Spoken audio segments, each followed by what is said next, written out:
రాష్ట్ర ప్రభుత్వం ఆ దిశలో కూడా ఆలోచించవలసిన అవసరం ఉంది.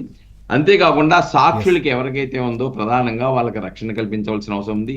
అలానే ఏబి వెంకటేశ్వరరావు లాంటి వాళ్ళు వాళ్ళ దగ్గర ఉన్న ఆధారాలను కూడా సిబిఐకి ఇచ్చే విధంగా ఆయనకు కూడా రక్షణ కల్పించవలసిన అవసరం ఉంది. ఎంతేతంటే ఇక్కడ ఉంది సామాన్య వ్యక్తులు కాదు, ఎస్. నేరాలలో పండిపోయినటువంటి ప్రాక్షనిస్టులు. అవును. కాబట్టి ఎవరైతే ముందుకొచ్చి సాక్ష్యాలను ఇస్తున్నారో ఆధారాలు ఇస్తున్నారో వాళ్ళని అంతమొందించడం ద్వారా చేయాలని ప్రయత్నం చేస్తారు. రైట్.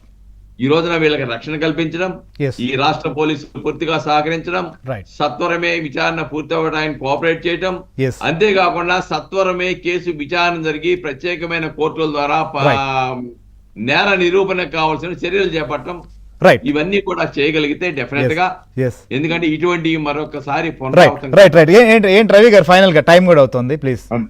ఎస్.